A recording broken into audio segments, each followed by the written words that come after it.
ચંડી, કોપ ન કરો. ચંડી, પ્રસન્ન થાઓ. આ વાક્ય સાંભળીને તમને જરૂરથી એક વાત યાદ આવી હશે, અને વાત કે જ્યારે તમે હાઈસ્કૂલમાં ભણતા હતા અને ગુજરાતીમાં તમારે એક પાઠ આવતો જેનું નામ છે જક્ષણી. આજે આપણે એ જ વાત ફરીવાર તાજી કરશું અને ફરીવાર આપણે આપણા એ દિવસોમાં ખોવાશું. હું વાતો કરતી હતી કે એમના પગ સંભળાયા. હું એમના પગ બરાબર વર્તું છું. ક્યારે ગમગીન હોય, ક્યારે ઉત્સાહમાં હોય, ક્યારે વિચાર કરતા ટેલતા હોય, એ બધું વર્તું છું. એમના પગ ઉત્સાહથી ઉપડ્યા, નજીક સંભળાવા લાગ્યા. અંદર આવીને કે, કેમ? પણ મને ભાતું કરતી જોઈ અને અચકાઈ ગયા. કેમ? આ શું આયદરું છે? મેં કહ્યું, ભાતું કરું છું, બપોરની ટ્રેનમાં જાઉં છું. પણ ક્યાં? શા માટે જાય છે?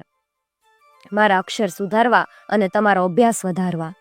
એક વખત હું લાંબે વખતે મળી. મારા મનમાં એમ કે શું શું કહેશે, ત્યારે ધીમે રહીને કે જુદા રહેવાથી ફાયદો થાય છે. સ્ત્રીઓના અક્ષરો સુધરે છે, કારણ કે સ્ત્રીઓ તે દરમિયાન કાગળો લખે છે. એ સિવાય એમને લખવાનો માવરો જ નથી થતો. અને હું ભેગી હોઉં ત્યારે લગભગ હંમેશા જ ફરિયાદ કરે કે મારે લીધે પોતાનો અભ્યાસ આગળ ચાલી જ શકતો નથી. પણ મારા ખાવા કરવાનો કાંઈ વિચાર કર્યો? આ મોતી શું કરશે? મોતી અમારી કૂતરી હતી, મોતી જેવી સફેદ, સુંદર, સુવાળી. મેં કહ્યું, હિન્દુસ્તાનમાં કામ કરનારને ખાવા નથી મળતું, પણ કામ નહીં કરનારને મળી રહે છે. માણસને નથી મળતું, પણ કૂતરા, કીડીઓ, મંકોડા, માછલા એમને મળી રહે છે. તો મને તમારી કોઈની ચિંતા નથી થતી. ભલે જવાની ના નથી, પણ ક્યાં જવું છે?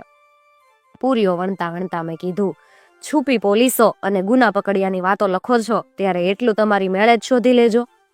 કદાચ એમના આવ્યા પહેલા મારે નીકળવું પડે, માટે મેં ચિઠ્ઠી લખીને એમને જોવામાં આવે એમ એમની અધૂરી લખેલી વાર્તા ઉપર દબાવીને મૂકી હતી. તારી આંખમાંથી તો કાંઈ એક્સ ગુજરાતીમાં બોલો, ક્ષ કિરણ નીકળે છે. મેં પૂરીઓ તળતા જવાબ આપ્યો, ક્ષ નહીં, એથી જરા આગળ જ્ઞ કિરણો નીકળે છે. ત્યારે જ્ઞ કિરણો વડે જરા પ્રેમાનંદના નાટકો કોના છે ઈ કહો ને, મારા સર્વજ્ઞા બાઈ. બિચારા જ્ઞ ઘણા વખતથી મહેનત કરે છે, એમને મદદ થશે. ઈ દાડે આપ્યા, પણ વાંચ્યા કેમ નહીં? ચાલો મેં પીરસ્યું, જમતા જમતા વાત કરો. તમે કહેતા હતા ને કે પ્રેમાનંદની કૃતિઓ સ્ત્રી બાલ વૃદ્ધ સર્વને ગમે એવી છે. આ નાટકો અમને નથી ગમતા. તો એ પ્રેમાનંદના નથી એમ સાબિત થયું કે નહીં? હવે તમે ખુશીથી કહી શકો કે એ નાટકો પ્રેમાનંદના નથી. હું એમ પ્રસિદ્ધ કરું કે મારી પત્નીને એ નાટકો ગમતા નથી, માટે પ્રેમાનંદના નથી. વાહ! મેં કહ્યું, વાહ કેમ? મારો અભિપ્રાય પ્રસિદ્ધ કરતા શરમાશો? તમે તો એવા ને એવા રહ્યા. અને પેલા ભાઈએ ગાંધીજીનું મોઢું ગમે કે નહીં એ પોતાની બૈરીને પૂછી લીધું અને પ્રસિદ્ધ પણ કર્યું. તમે તો કોઈ મહાજન વિશે મને પૂછ્યું નથી. લે, હું પણ તને એક અગત્યના મોઢા વિશે પૂછું. પૂછો. મારું મોઢું તને ગમે? પણ તમે મહાજન છો. મેં કહ્યું, એક અંગ્રેજ લેખકે એક સ્ત્રી પાત્ર પાસે કેવરાવે છે કે ઇંગ્લેન્ડનો પ્રધાન કોણ છે એ કરતા મારો ધણી કોણ છે ને એ મારે અગત્યનો પ્રશ્ન છે. તો મોઢાની બાબતમાં તો બીજા કોઈના મોઢા કરતા મારા મોઢાનો પ્રશ્ન જ વધારે અગત્યનો, ખરો કે નહીં? મેં કહ્યું, અને ના પાડીશ તો શું કરશો? તું જે કે ઈ કરીશ. ત્યારે તમારું મોઢું આ 15 દિવસ નહીં ગમે અને કહું છું આગ્રાની ટિકિટ લઈ આપો. એકદમ ગંભીર થઈને પૂછ્યું, કેમ? કમળાને ઠીક નથી? મેં કહ્યું, કઈ ગંભીર નથી, પણ ઓપરેશન કરાવવું પડશે એવો તાર છે. જનાના ઇસ્પિતાલ એટલે ઓઝાથી મળી પણ નહીં શકાય. હું એટલા દિવસ કમળા સાથે રહીશ. ઓઝા દંપતી અમારા સ્નેહી હતા.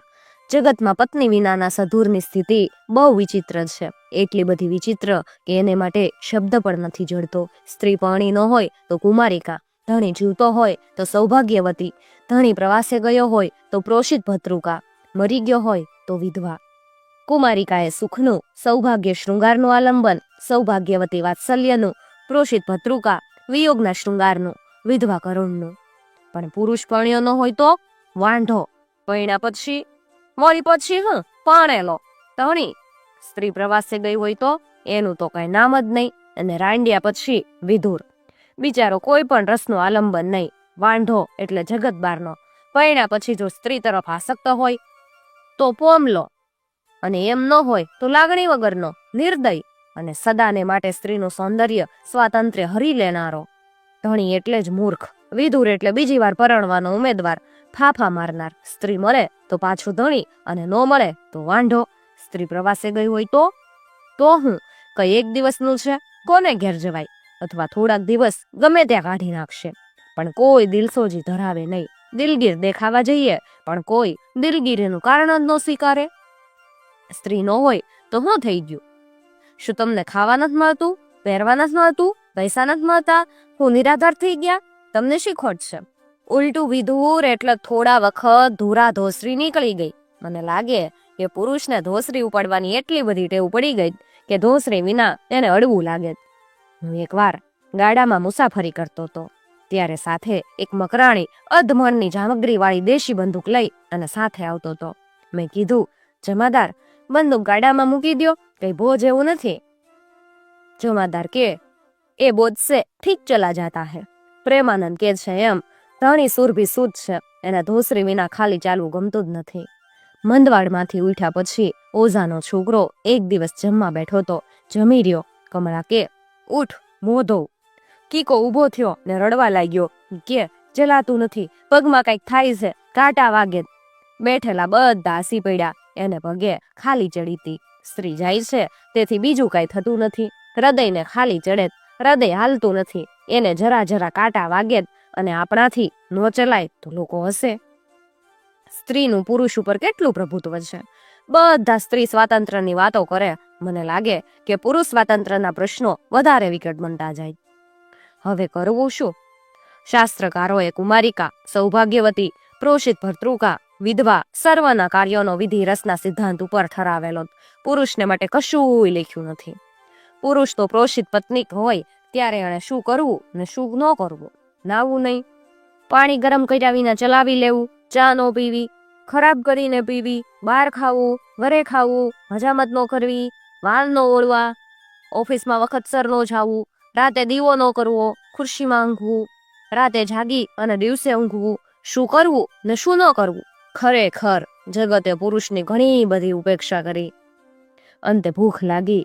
ભૂખ એ સારી વસ્તુ છે. કાંઈ ન હુજે ત્યારે ઈ પણ હુજે. મેં કપડાં પહેર્યા, ઉઠો, કમાડ વાસવા ગયો ત્યાં પૂંછડું હલાવતી મોતી મારી પાસે આવી. એ પણ અત્યાર સુધી ગમગીન થઈને બેઠી હતી. વિરહમાં કાવ્ય સ્ફુરે છે.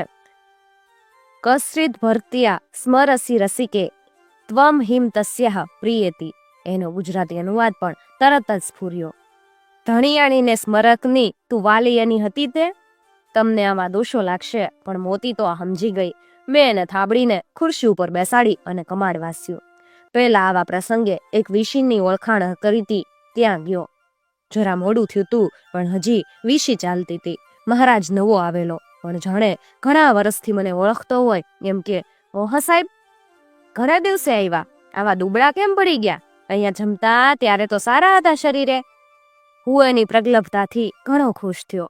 મને જાણે વિચાર કરવા, રમવા એક નવું જ રમકડું મળ્યું. મેં કહ્યું, હા મહારાજ, એટલે જ હવે તમારે ત્યાં જમવા આવવાનો છું, પીરસો. જે દી નવરો દીનો નાથ તે દી મહારાજને ઘડ્યો હશે. એવો વણ ધોળો, બટાકાને બાફીને છાલ કાઢી નાખીએ એવો ધોળો, અને એની ઉપર કાળા રાતા પીળા તલની ઝીણી છાંટ. એના લથડ બથડ અંગો જાણે ધસી ન પડે એટલા માટે કાચિયો સુરણ બટાટા ગાહડીમાં બાંધે એમ કાળી ઝીણી પોતળીથી બંધ બાંધેલા હતા.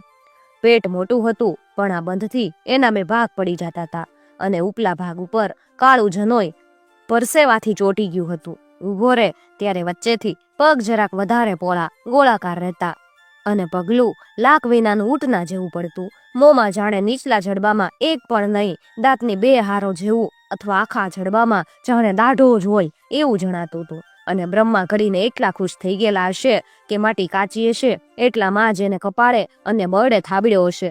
કપાળ તરફ માથું એટલું ઢળતું અને વાહો એવો બહાર નીકળેલો હતો.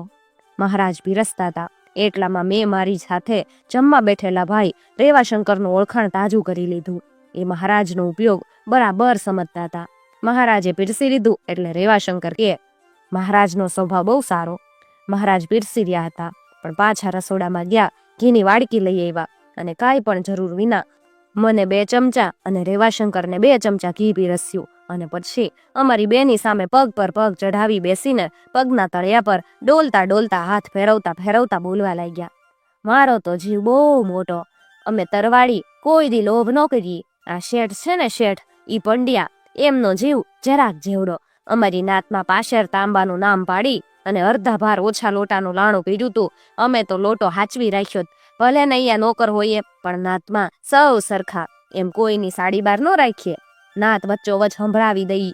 હું તો શેઠ હોય તોય નજર ચુકાવી અને ઘી પીરસી દઉં. બહુ કે તો આ તારી નોકરી જા નત કરવી. બ્રાહ્મણના દીકરા છીએ, હાથમાં ઝોળી લઈને માગી ખાતા, કઈ શરમ ઓછી જ લાગવાની? કેમ હે?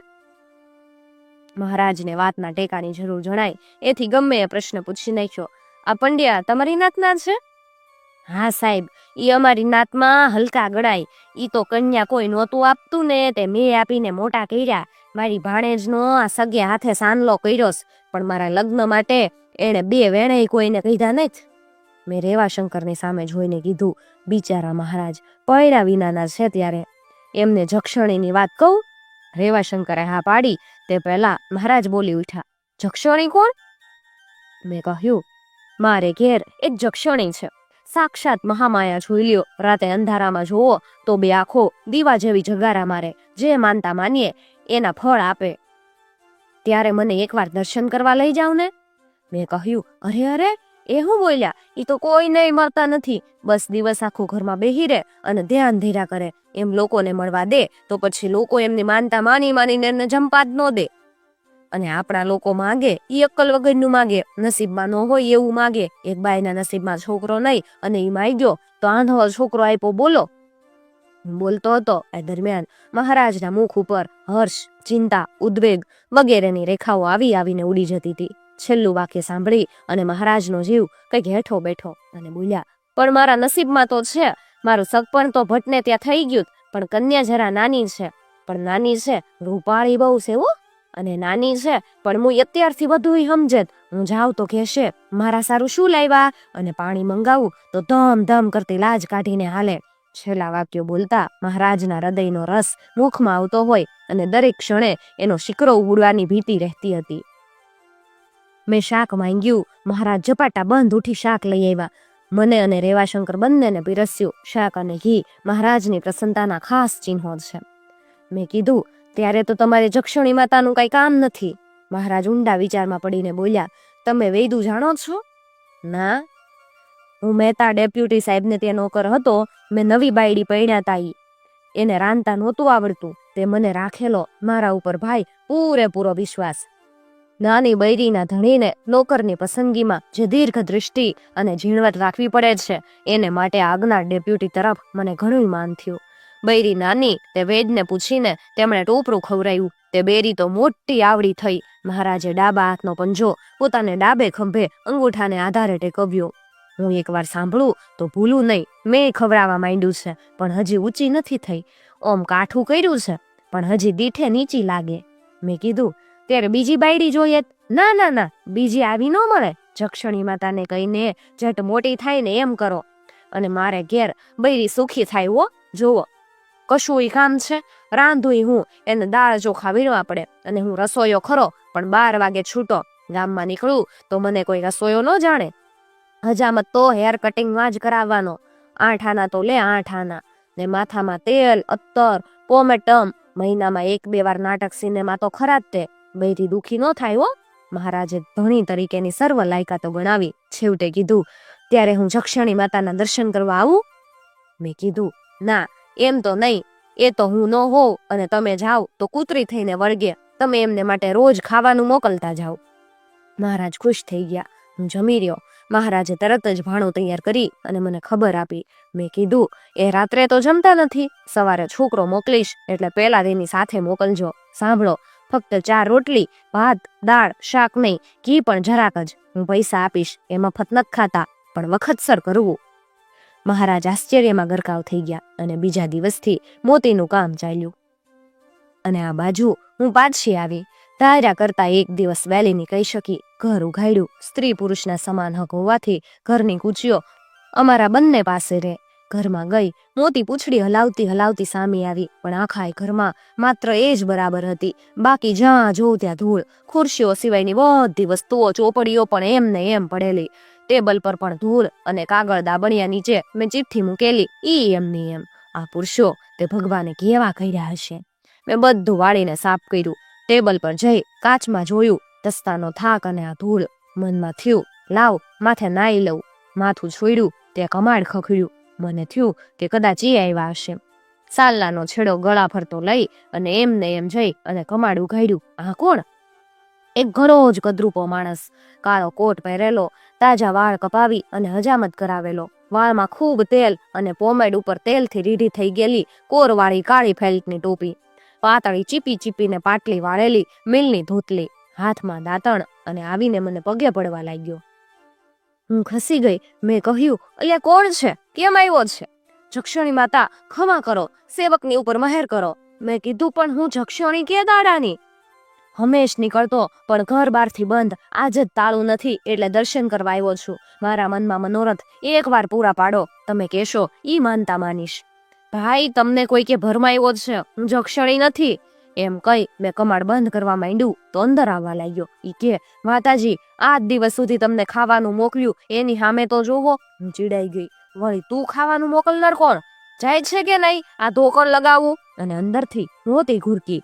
મેં લગાવ્યું જ હોત પણ એની દીન મુદ્રા જોઈ અને પાછું મૂક્યું.